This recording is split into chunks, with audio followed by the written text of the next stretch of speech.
Ողջույն ժողովուրդ ջան, հարգանքներս բոլորիդ։ Միանգամից պիտի ասեմ, որ այսօրվա եթերը մի քիչ այնքան էլ սովորական եթեր չի։ Պարզապես մի քանի նյութ ընկել աչքովս, ուզում եմ միասին անդրադառնալով գնանք, որովհետև այդ նյութերը հետագայում կարող են պատասխան չգտնելով ավելի ամրանալ որոշ մեր քաղաքացիների պատկերացումների մեջ եւ իրենց մանիպուլատիվ էֆեկտը թողնեն։ Ես իհարկե փորձելու եմ այսուհետ նաեւ նման ֆորմատով եթերներ անել, այսինքն եթե կնկատեմ ինչ-որ մի մանիպուլատիվ վիդեո, դրանք բազմաթիվ են, բայց նրանք որ ավելի sense իրենց մեջ այլ բաներ էլ կպարունակեն, անպայման այս ֆորմատով, այսինքն հեսա կցուցադրեմ, կանդրադառնանք, կանդրադառնանք, այս ֆորմատով կփորձենք այդ ամեն ինչը ֆիքսել, ամենայն դեպս գոնե եթերի մեջ, որպեսզի եթե ինչ-որ մեկը ինչ-որ հարց բարձրաձայնի եւ դուք չունենաք պատասխանը, հանգիստ այդ եթերները կարողանաք տեղակայել ու նրանք նույնպես դիտեն։ Մի անգամից թույլ տվեք շնորհակալություն հայտնել եթերը դիտելու եւ բնականաբար տարածելու համար։ Հիմա ասեմ, որ այսօրվա համար 3 տեսանյութ կամ հնարավոր է 5 դառնան ընթացքում, նայած ինչպես կգնա։ 3 տեսանյութ եմ պատրաստել, պատրաստվորն է դրված է համացանցում եւ իմ ուշադրությունը այդ 3-ն են գրավել հատկապես, որոնք որ միասին կանդրադառնանք։ Մեկը վերաբերվում է մի քաղաքացի է հարգարժան ըստ երևույթին, տարիքով անձնավորություն, ով պատմում է Գարեգին II-ի հետ, այսինքն Կտրիշ Ներսիսյանի հետ, Կտրիշ Ներսիսյանի հանդեպ ունեցած իր հարգանքը ինչից է ձևավորվել,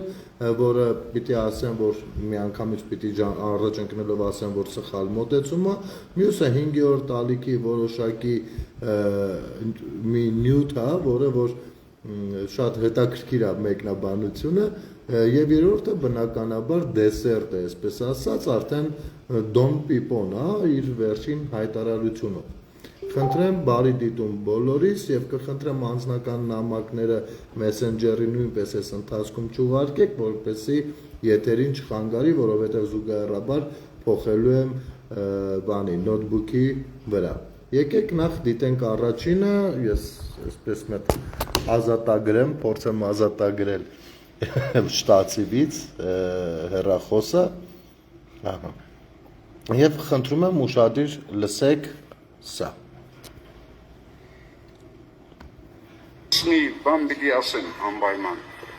Ես 2 անգամ եղել եմ վեհապար հայրապետ ընտրող պատվիրակ։ 2 անգամ էլ իմ ձայնը տվել եմ Գարեգին II-ին, այն ժամանակ Գարեգին Սրբազանին, այո։ Ուրեմն, երբ որ Գարեգին առաջինը եւ վերջը քվեարկում էին, մի քանի հոգի էին, վերջում մնացին 2-ը, մնացին 2 Գարեգինները, Գարեգին Սրբազանը եւ Գարեգին առաջին կաթողիկոսը, Պողորմի իրեն։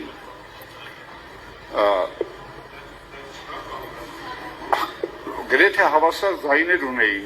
մեկից մի ձայն, թե 2 ձայն տարբեր էր, ոչ ոք չգիտեր, եթե քվեարկվեն, ով կընտրվի, 2-ը եթե քվեարկվեն։ Եվ անգամ տեղի ունեցավ հետաքրքիր մի բան, վեհապար հայրապետը, խոսքս Գարեգին II-ի մասին է, մոտեցավ խոսափողին, եկեղեցին այդ ժամանակ փակվում է, փակ է եկեղեցին, դրսից ոչ մարդ է մտնում, ոչ էլ ներսից են թողնում դոսկաս։ Մոտեցավ խոսափողին եւ ասեց, ես օձյալ կաթողիկոսի հետ չեմ քվեարկվի։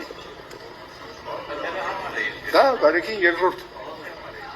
չեմ քվեարկվի օձյալ կաթողիկոսի հետ։ Կրկնում եմ, հայտնի չէ քվեարկելու դեպքում ով կընտրվեր։ Եվ մոտեցավ, համբուրեց Գարեգին առաջինի աչքը, շնորհավորում եմ, վեհապար դեր ասեց։ Դուք ընտրվեցիք։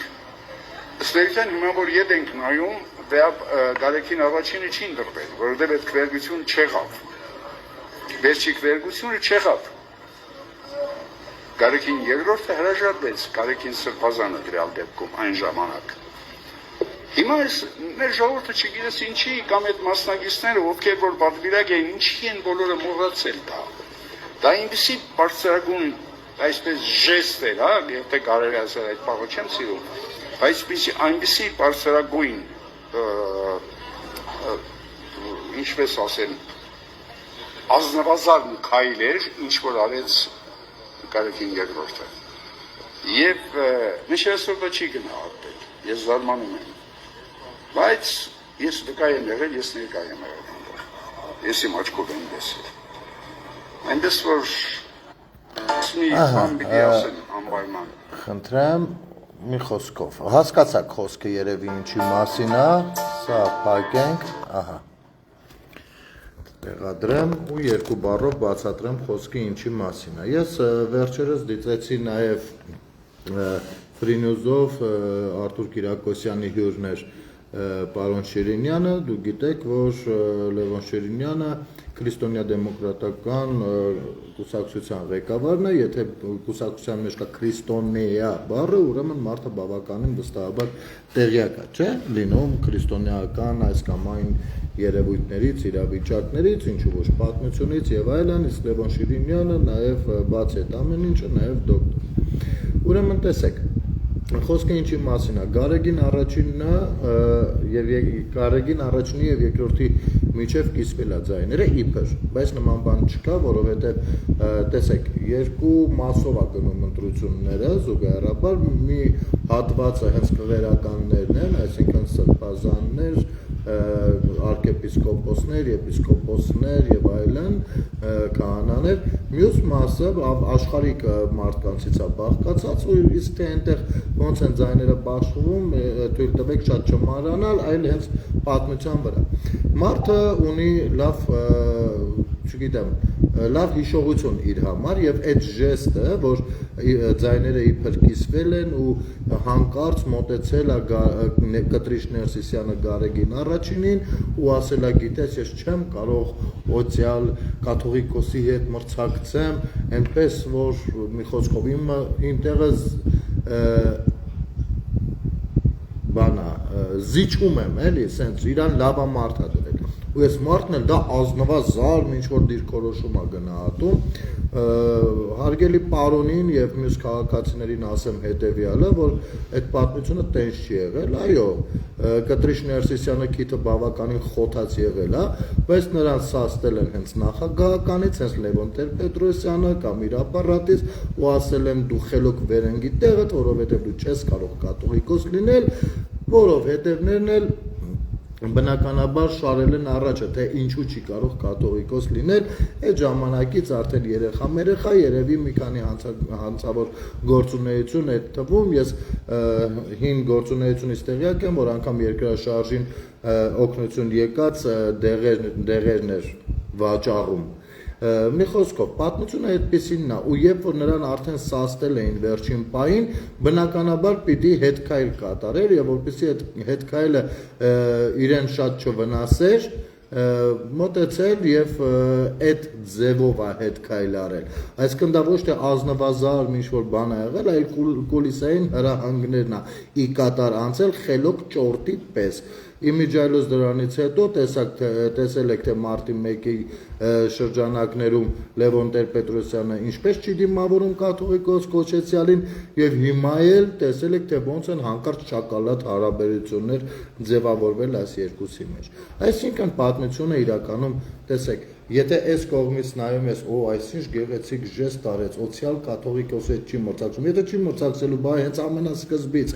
չգիտեր, որ օցիալ կաթողիկոսը մասնակցում է, ինչի էր ամենասկզբից մտնում այդ խաղի մեջ, սա մեկ, եւ երկրորդ, եթե երկուսի մեջ էր կիսվել ձայները,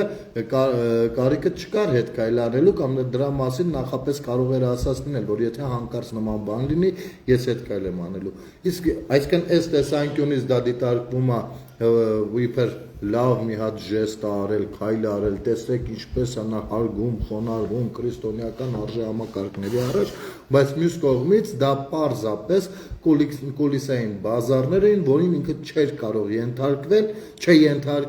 հենց նաև դրա համար, որ այո, պղծությունը նրան միշտ հետևել է։ Հիմա առաջարկում եմ դիտել այդ առաջին տեսանյութի մասով, արդեն հասկացաք, թե եթերը ինչ կարճատևելու, հիմա անդրադառնանք երկրորդ տեսանյութին, 5-րդ ալիքում մի անձնավորություն փորձում է պատասխանել,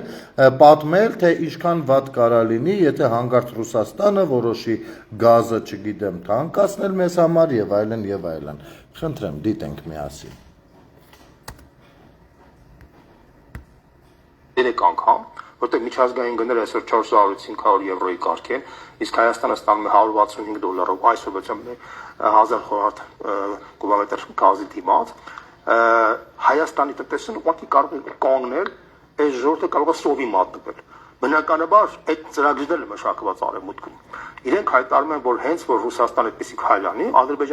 Հայաստանը պետք է դիմի գազ ստանա Ադրբեջանից, ինչպես որ Վրաստանից ստանա։ Հա, դա պարզ է։ Դա նախապատրաստվում է արդեն, ես ուզում եմ որ մեր ժողովուրդը իմանա։ Ադրբեջանը նախապատրաստվում է հետևյալ փաստը, որ հենց որ այդ պահը գա, արդեն մենք պետք է գազ տանք ձեզ, մենք պայմանակ դնում որ պետք է ադրբեջանցիները գան Հայաստան։ Այստեղ արդեն քանի որ Հայաստանը հայտնվի էներգետիկ խորը ճգնաժամի մեջ, Գումարած հեծի հետ կապված Փաշինյանը կարող է հայտարարել հարգելի Ժորժ ջան, կոնի վրա դրած է երկու բան, կամ մենք պետք է բոլորը սովից մեռնենք եւ էներգետիկ ճգնաժամի մեջ, կամ պետք է համաձայնենք Ադրբեջանը պատրաստ է գազի գինը եթե բարձրանա 3 անգամ։ Հասկացաք երևի պարոնի ասելիքը, ասում է եթե գազի գինը բարձրանա 3 անգամ, այսինքն այնպես ինչպես Եվրոպայում է, ապա այդ ընթացքում Ադրբեջանը բնականաբար կառաջարկի իր գազը, մենք ստիպված կլինենք գնել նրանից, բայց մի նախապայմանով, ներողություն, բայց մի նախապայմանով, որ փոխարենը պիտի ադրբեջանցիները վերադառնան Հայաստան։ Եվ այս ծրագրերը մշակված է արևմուտքում մի խոսքով։ Հիմա ես հարգարժան պարոնին հարցնեմ հետևյալը. իսկ ձեզ որ ծրագրերն են մշակված Ռուսաստանում։ Արևմուտքի ծրագրերի հետ ինչ գործ ունեք։ Արևմուտքը մեր ռազմավարական դաշնակիցը չի եւ չէր։ Իհարկե փառք Աստծո, հիմա գնալով ամրապնդվում են մեր կապերը։ Ես ուզում եմ հասկանալ ռազմավարական դաշնակից Ռուսաստանը ինչ ծրագրեր ուներ մեզ համար մշակած։ Եվ երկրորդ հարցը, այ այստեղ շատ հետաքրքիր է դառնում։ Իսկ երբ որ բանը հայ-ռուս գազարտի վերջին շրանքներ հանդիսացող 20%-ը պիտի հանձնվեին Ռուսաստանին եւ հայ ժողովրդի մի գիտակից հատված դուրս էր եկել ընդդիմանալու այդ ամեն ինչին։ Ձեր պոզիցիան կոնկրետ հարգելի պարոն, ձեր պոզիցիան ինչպիսին էր, ըստ ձեզ ինչու էր այդ գիտակից բանը հատվածը քաղաքացիների ընդդիմանում, որպեսզի այդ վերջին 20%-ը հանկարծ չգնա ռուսներին։ Գուցե որոշակի 20%-ով անկախություն պահպանելու համար, որին ականջալուր չեղաք։ Այդ ժամանակ ինչ որ չէիք վազում 5-րդ ալիքի նման հեռուստաեթերներ ու պատմում, որ գիտեք ինչ, որ եթե ամբողջը տալիս եք Ռուսաստանին, ինչ որ մի օր կարող է հայ-ռուսական հարաբերությունները խզվեն, հատկապես Ռուսաստանի կողմից, որովհետև մեջների կայսերապաշտական նկրտումներ ունեցողն նա, ու շատ հնարավոր է դա դառնա ուլտիմատում կամ ճիպոտ հայ ժողովրդի գլխավերևում, ինչի այդ ժամանակ բաց չէիք խոսում։ Եվ երրորդ, գիտեք ինչ, գազի ոչ միայն Ադրբեջանը պաշարներ ունի, այլ նաև Իրանը։ Իմիջայլոց Իրանի խողովակը այդպես էլ գնալով փոքրացավ ու այդպես մնաց։ Այդ ժամանակ ինչ որ նույնպես ձեզ չենք տեսել անհանգստանալու հայ ժողովրդի ճակատագրով, որ վայ տեսեք հեսա որ սոված մնացենք, հեսա Նիկոլը կասի տեսեք ժողովուրդ կամ սոված ենք մնում կամ պիտի էսել զիջեք։ Նիկոլ Փաշինյանը երբեք ու ոչինչ ոչ մեկին չի զիջել։ Դուք հայտնվել եք մի հեռուստատեսության եթերում, որտեղ որ չեք էլ կարող ունենալ հնարավորություն եւ ոչ էլ իրավունք ձեզ ուղղակի կքոթակեն այդտեղ, եթե դուք հանկարծ իսկապես որոշեք նկարագրել, թե իրականում ովքեր են զիջել ինչ որ բաներ։ Եթե դա կապ չունի Ռուսաստանին, թե ում ռազմավարական օբյեկտները զիջել ինչ որ մեկին, քեզ դնել կախվածության մեջ մի երկրից, սա հակապետական ու հակահայկական գործունեություն է։ Ես ինչ մի հանկարծ բոլորդ որոշել եք բանը զբաղվել հայ ժողովրդի ճակատագրերով, բոլորը սկսել եք անհանգստանալ հայ ժողովրդով, դուք ունեք միլիոններ, պետքա որ ձեզ չանհանգստացնի, դուք ասելով եք ձեր խունտան, պետքա որ ձեզ չանհանգստացնի ստից մտից մի քանի $100 թանկացումները, այդ մեզ պիտի անհանգստացնի, եւ այո, անհանգստացնում էր, երբ որ մենք դուրս էինք գալիս բողոքելու, եւ թույլ չտալու, որպեսզի դա տեղի ունենա։ Իմիջայլոց հարգարժան պարոնին հուշեմ նաեւ հետեւյալը, իսկ գուցե մի երկու բաներ խոսեք Գույք Պարտքի դիմաց ծրագրից, որտեղ որ օրինակ հեծը $12 միլիոն ընդամենը զիջվել էր ռուսաստանցի օլիգարխին, այո, ռուսաստանցի օլիգարխին, որի տարեկան ամսեկան եկամուտը հենց նույն հեծի $120 միլիոն, հասկանում եք։ Գուցե այս տարբերության մասին մի փոքր խորեք եւ ինչու էր հանկարծ մի առիթով Պուտինը ասել է, որ ինքը չէր էլ ուզում, չէր էլ սպասում, որ այդպիսի բաներ իրան կնվիրեն, իր երկրին կնվիրեն ու Քոչարյանը ինքնուրույն է այդ որոշումը կայացրել։ Հիմա հարց, իսկ Քոչարյանը ինչի հանկարծ որոշում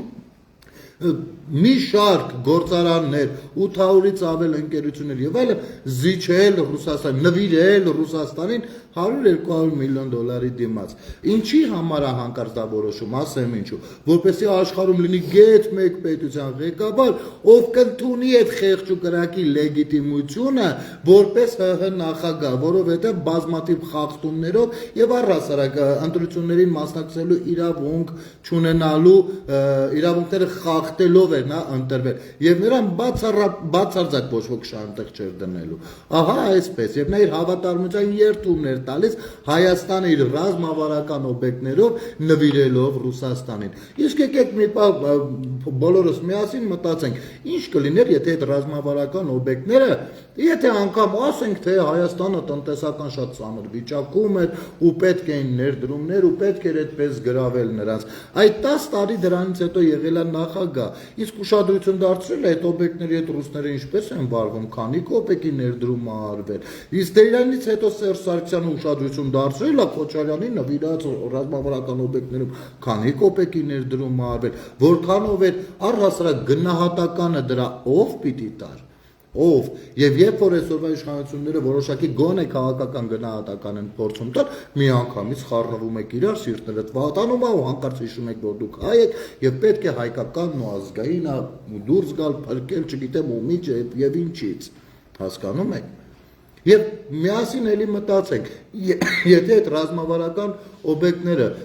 բաժանվել ոչ թե ասենք թե ծանր վիճակում է տնտեսությունը եւ իսկապես ուզում ենք մի լավ բան անենք, եղածը ներդրումներ չկան, պետք է առաջարկել սրան նրան։ Եկեք մի հատ պատկերացնենք, եթե օրինակ 100 գործարանը բաժանենք մի 10-15 պետության կողմից բերենք ներդրումներ, մեր անկախությունը կզիջվեր, թե ճիշտ հակառակ, մենք ավելի անկախ կդառնանք։ Բայց քանի որ Ռոբերտ Քոչարյանը երբեք հաշ չի եղել հայկական անկախության հետ, ինչպես նաև դաշնակցական կուսակցությունը ըստ իր պաշտոնական հրապարակումների, ապա տեղի է ունեցել այն, ինչն էլ ըստ էության պիտի տեղի ունենար։ Այնպես որ եկեք ձեր այս ավելորդ մանիպուլատիվ հայտարարությունները եւ ձեր այս կարծիքները, չգիտեմ, վերացական կարծիքները ճշտի տակ մի տուլի տարեք ժողովրդին, թողեք ժողովուրդը իր համար մի փոքր շունչ քաշի։ Մեր ժողովուրդը վաղուց վաստակել է մի կտոր շունչ քաշելու իրավունքը, որովհետև բացի իրանից ձեզանից որևիցե մեկը իր որդուն չի զոհաբերել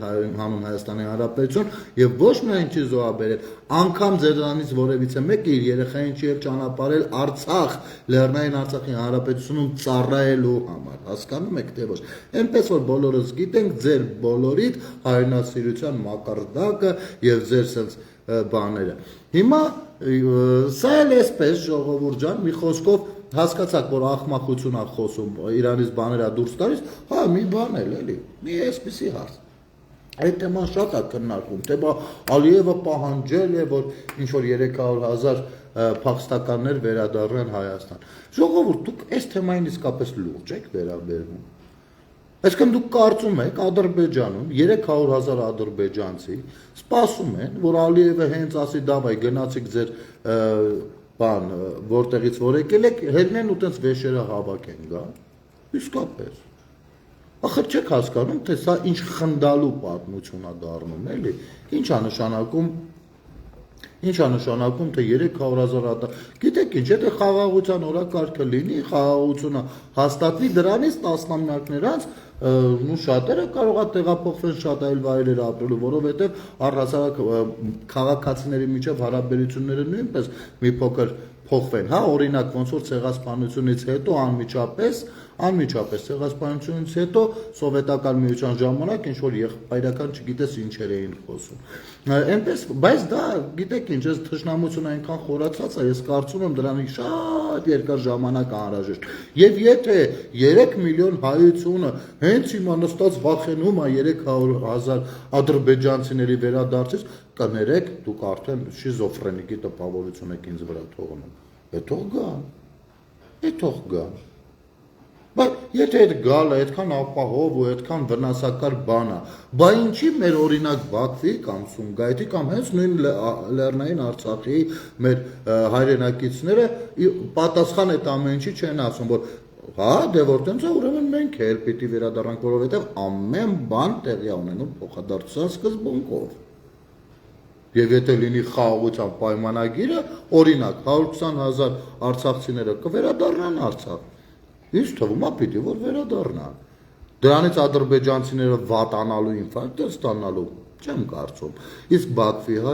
հայությունը, ովքեր որ 35 տարի ցավոք սրտի Հայաստանում դեռևս նրանցից շատերը ունեն փախստականի կարգավիճակ, ինչը ուղեղի մեջ մարդու չի կարող տեղավորվել, այդ նշանակում է, որ 30 տարի մեր սոցվարչությունը բացարձակ մաթեմատիկին չի ցանկացել դա, բացի եղուբրինձ ամիս կամ ընտրությունից բաժանելուց։ Պատրաստակամություն հայտնել են վերադառնալու, բոլորս գիտենք, թե Բաքվի բնակչության քանի տոկոսն են հայեր եղել։ Ու այ դա իսկապես կդառնա 1980 գեմառոյ Ալիևի համար, եթե այդքան տոկոսը վերադառնան իրենց մշտական բնակության կամ իրենց հայրերի ու մայրերի երկիրը։ Էս ինչ եք խոսում, էս ինչն եք ուզում ստեղ վաճառել։ Իմիջայլոց Facebook-յան ընկերներից մեկը, ով ինչպես հասկանում եմ նաև որոշակի բան, հա, այտենց քննարկումների մասնակցում եւ այլն, այսօր մի հետաքրքիր տեսանյութ էր տարածել, ես չգիտեմ, արժի այդ տեսանյութին անդրադառնալ թե ոչ, քանի եթերի մեջ ենք։ Ուրեմն ցույց էր տալիս, թե ադրբեջանցիները այս ինչ դժգոհ են Ալիևից, մի պատմություն էր այնտեղ նկարագրված, որ մի քանի ադրբեջանցիներ գնացել են Գանձասարի կողմերը, իրենց որդիների, իրենց ոչխարների շիրիմները գտնել, մի խոսքով որտեղ են զոհվել իրենց երեխեքը, մի հատ այդտեղ ինչ որ երևի մի ծիսակատարություն անելու, ու այնտեղ եղել է ռեստորանի նման մի բան, մտել են այդտեղ ու տեսել են թե ոնց են առանձին վերցրած մարդկանց խումբ ադրբեջանցիների հարբում եւ այլն, իրենց էլ արհամարել են, ու այս ծնողները իրենց շատ վատ էին զգում ու ասում են, բողոքում են Ալիևից, թե բա եթե տենց էր, թող հենց արցախցիներն էլ հայերն էլ ապրեին Արցախում, եթե մեր տղերքը սրանց համար են զոհվել, ուրեմն բանը էսի հարամ է, մեզ պետք էր եւ այլն, ու իրար խառնված են, որ նայեք անգամ արցախցիները արդեն սկսել են այս բաներ խոսել։ Իսկ գիտեք ինչ, բա նոյեմբերի 9-ից հետո, երբ որ արա ասում ենք, մեր զոհերի թիվը կրկնապատկելու, եռապատկելու փոխարեն, հələ փորձեք ադրբեջանական տիրույթում կրկնապատկելով ու նույն ոգով բաներ խոսեք։ Տեսնենք հաստատ Ալիևի աթոռը չի ցնցվի, բայց ոչ, հրահանգը Կրեմլից ուրիշ էր, հանկարծ չպետք է բանը Ալիևի աթոռը ցնցվեր, եւ դա էր պատճառը, որ այստեղ պիտի ուրցնեին թվերը, որպեսզի մեր ժողովուրդը հոգեմաշ լիներ եւ իշխանապողություն լիներ։ Եվ իսկ Ադրբեջանում դա չպետք է թույլ տային, որովհետեւ նրանք ադրբեջանամետ գործիչներ են։ Եվ որովհետեւ Ռուսաստանն ու Ադրբեջանը ունեին որոշակի ներքին պայմանավորվածություններ, ինչն էլ որ ժամանակը միայն հաստատեց եւ այսօրվա դրությամբ էլ հաստատելով գնում է։ Բայց ռուս-ադրբեջանական բազարներին եթե ցանկություն ունենան կանդրադառնանք, եթե ոչ, ես հիմի առաջարկում եմ անցնենք դեսերտին եւ լսենք երրորդ հրապարակումը, որը արդեն Դոն Պիպոն է արել, ոնց էր ասում Սվիշենիա վայնա, այս բանը անձնավորությունը, ով հայտնի է ստախոսությամբ, անձամբ իմ հասցեին ինքը սուտ է խոսել, մուտիլովկա է արել, սուտ չի խոսել, մուտիլովկա է արել եւ ինքը մուտիլովշիկից բարձր նժար, գոնե իմ շրջապատի, իմ կրուգի համար չի կարա ունենա, բայց այնուամենայնիվ նա հերթական միլիարդատերերից է, ով հոխորտում է Ռուսաստանից, բնականաբար Հայաստանում լինելով ռոզիսկի տակ։ Ամեն դեպքում ինքը իր անձնական կյանքը իր գործն է, բայց այս մի արտահայտությունը հատկապես մեր ժողովրդին պետքա որ հետաքրքրի, անցնենք առաջ, խնդրեմ։ Չեք ունենալու։ Ձեր երեխեքը համանչելու են ձեր համար։ Դպրոց չեն տալու։ Երբ որ ես ասացի Սամվել Կարապետյանին ձեռք մի տվեք, սկսելու է այս ամեն ինչի սկիզբը, որովհետև դուք մարդկանց տերոր անելով, հարձակվելով Սամվել Կարապետյանի պես բարեգործներին, հարձակվելով եկեղեցու վրա, նախանձի ու թարախի մեջ ապրած ծնված մարդիկ եք։ Դուք պարտության այսօրվա ձեր օրը կնքեցիք։ Սատանան կրվեց Աստծու դեմ, դու Նիկոլ Փաշինյան որպես սատանա քո հետ գցեցիր լիքը մարդկանց այդ հորի սև հորի մեջ, սարքեցիր սատանայական ճանապարհ, որ այսօր դու նրանց տարար դեպի դժոխք։ Սկսվեց մեր առաջի օրը, հակառակ հաշվեք ձեր օրերը, խոսք ենք տալի, դու սկսեցիր քո գերեզմանը փորելը։ Աստված մեր հետ, հելեք ժողովուրդ, եւ ձեզ խոսք եմ տալի, ով չելնի, նա նրա շարունակությունն է ու թուրքի ծնունդը։ Քնեք եկեղեցում, մի գնացեք տուն։ Ճիշտ լսեցինք, ով չելնի շան ծնունդա, եկեք մի հատ լսենք, մարդես ու կարողա ճիշտ չլսեցինք։ Երեզման չեք ունենալու, ձեր երեխեքը համանչելու են ձեր համար, դպրոց չեն տալու։ Երբ որ ես ասացի Սամվել Կարապետյանին ձեռք մի տվեք, սկսելու է այս ամեն ինչի սկիզբը, որովհետև դուք մարդկանց տերոր անելով, հարձակվելով Սամվել Կարապետյանի պես բարեգործներին, հարձակվելով եկեղեցու վրա, նախանձի ու թարախի մեջ ապրած ծնված մարդիկ եք։ Դուք պարտության այսօրվա ձեր օրը կնքեցիք։ Սատանան կրվեց Աստծու դեմ, դու Նիկոլ Փաշինյան որպես սատանա քո հետ գցեցիր լիքը մարդկանց այդ հորի սև հորի մեջ, սարքեցիր սատանայական ճանապարհ, որ այսօր դու նրանց տարար դեպի դժոխք։ Սկսվեց մեր առաջի օրը, հակառակ հաշվեք ձեր օրերը, խոսք ենք տալի, դու սկսեցիր քո գերեզմանը փորելը։ Աստված մեր հետ, հելեք ժողովուրդ, եւ ձեզ խոսք եմ տալի, ով չելնի, նա նրա շարունակությունն է ու թուրքի ծնունդը։ Քնեք եկեղեցում, մի գնացեք տուն։ Ամոթա մեզ գերեզման չեք ունենալու։ Ձեր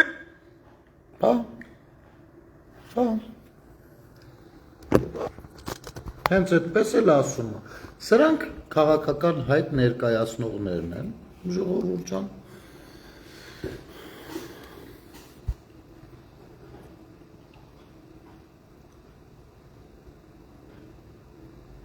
Ինչ ասես։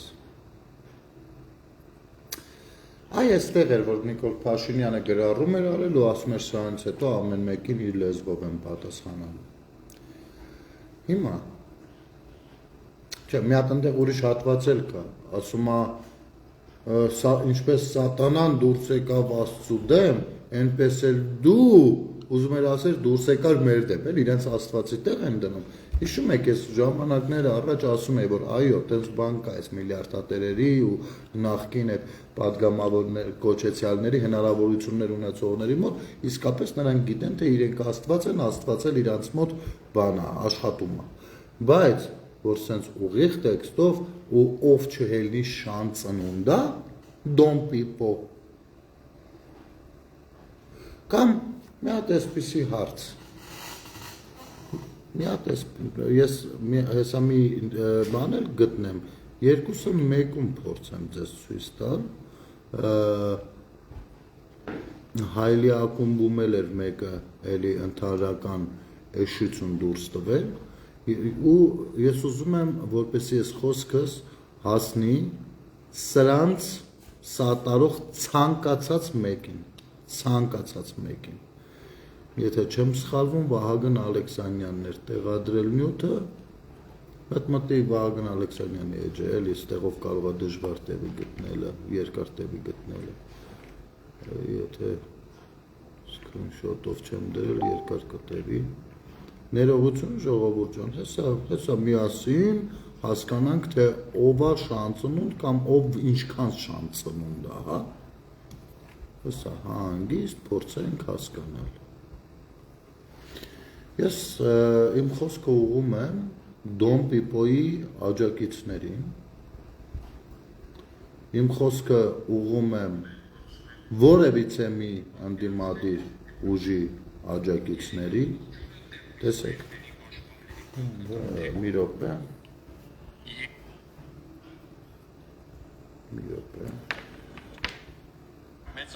Ժողովուրդ ջան, 1000 ներողություն եմ խնդրում, Հայլի ակումբում մի սրիկա հյուր էր եղել ու այս արտահայտություններ արել, որը սկրինշոտով տեղադրել էր պարոն Ալեքսանդր, չէ, ստեղ չկա ոնց էր։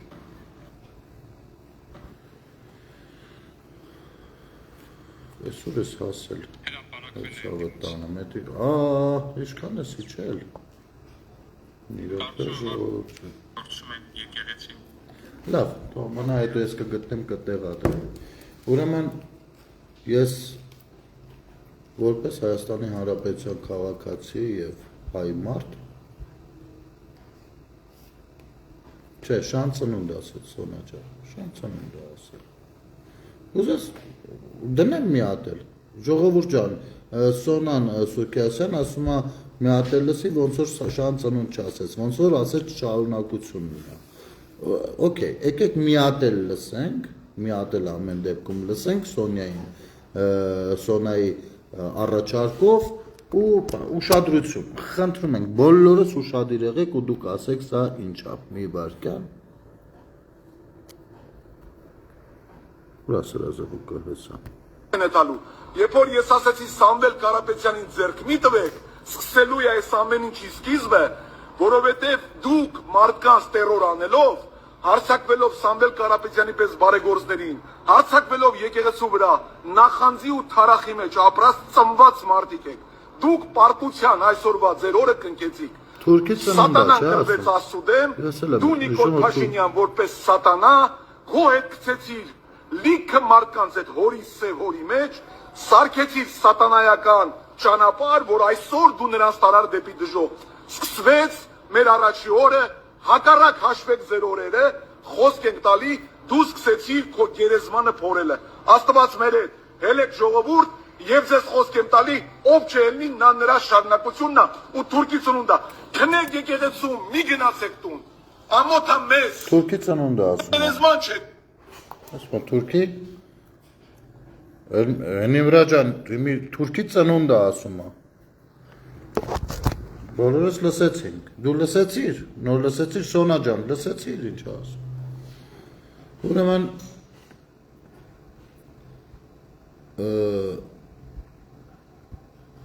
սենց ասեմ, իմ հայրենակիցներին, Հայաստանի Հանրապետության մյուս բոլոր քաղաքացիներին, ովքեր,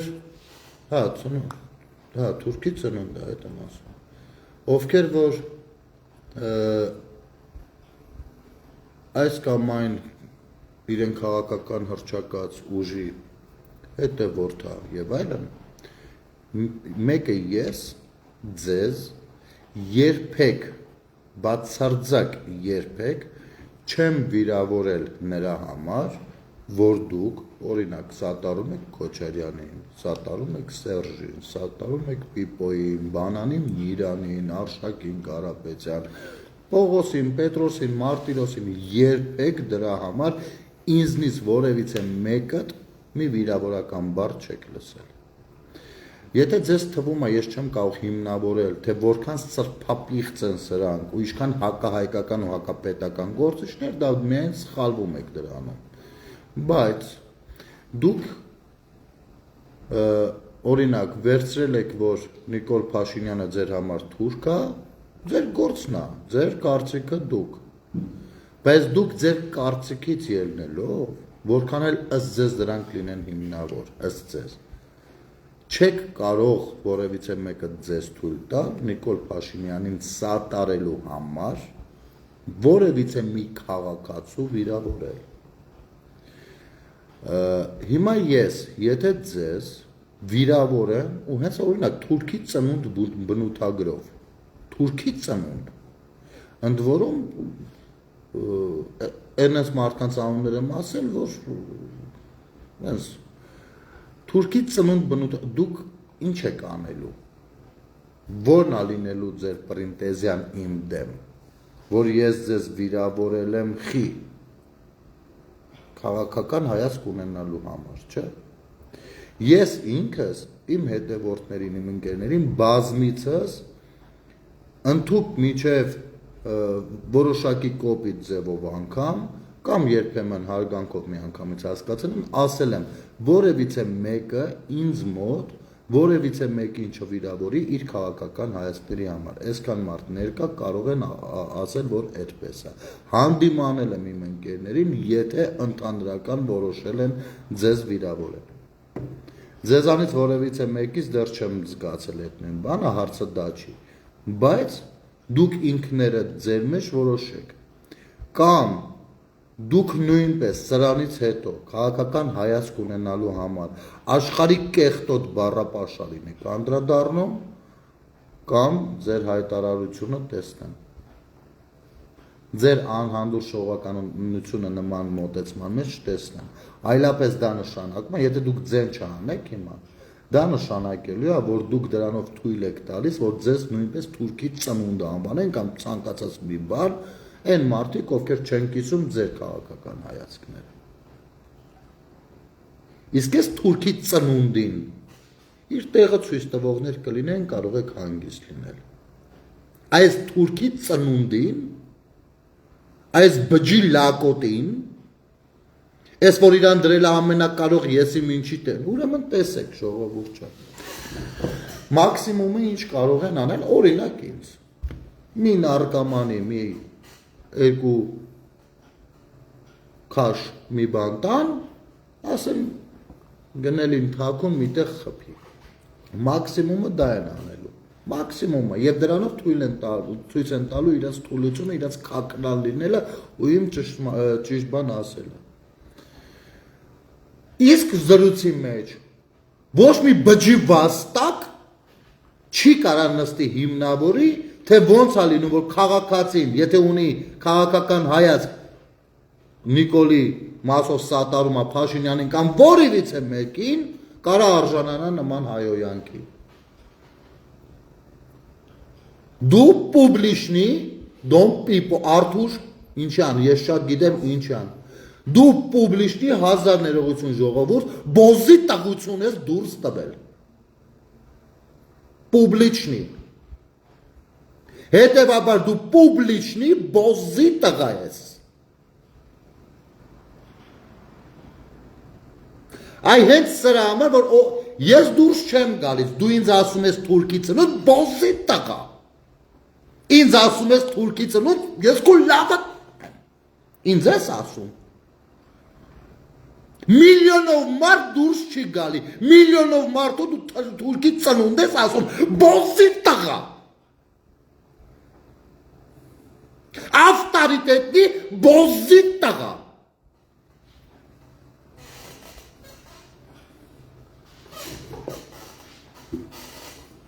Ու սրա սատարող ցանկացած մեկը, լյուբոյ մեկը, ով որ սատարում է այս խոսույթը, ինքն է բոզի տղա։ Այս խոսույթը սատարողը, ով որ գիտի այս արտահայտության համար, ու ինքը շարունակում է սատարել, ու համարում է, որ հա, ով որ դուրս չի գալի Թուրքի ծնունդը, պայամո բոզի տղա է։ Հասկացանք իրար։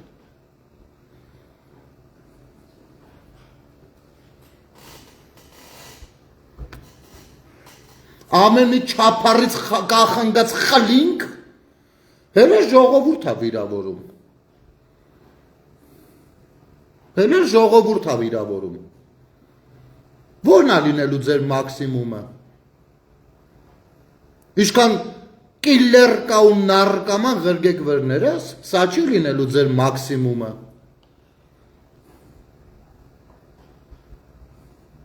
Ոնց կարա իրան հարգող մի հատ տղա գազ ստանալու իմ ասածների համար։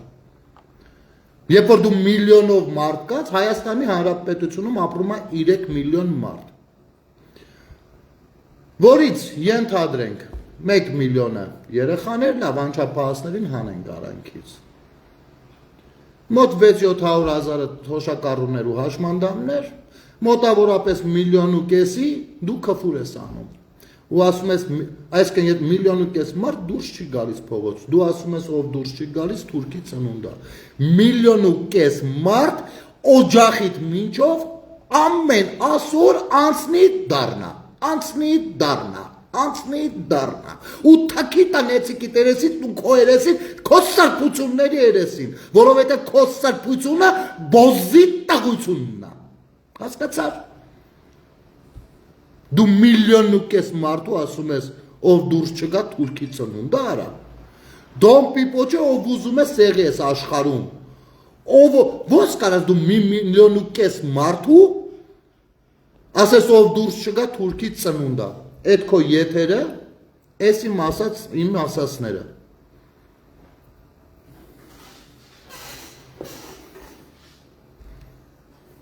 Միլիոն դուրս են գալ, ասում նորը դուրս չես գալի։ Պիպոն քեզ ասում է Թուրքի ծնունդա բե։ Ինձ ասում, մյուսին, ու տես 1,5 միլիոն անուն ազգանուն։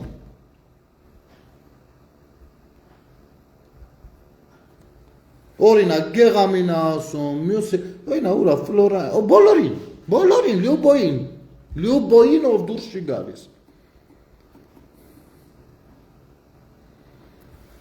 Դու ավտորիտետի բոզից ցարթված բոզի տղա ես պիպո, այդքան բան ես։ Ու այս միտքը կիսողները, ով սատարում եք, այսքան ժամանակ չեմ, ես ասել եմ ով տոն պիպոին, սատարումը, չգիտեմ, էսա կամ ենա, բաց, ես իրավունք էլ չունեմ տենց բան ասեմ, որովհետև գոյություն ունի պետություն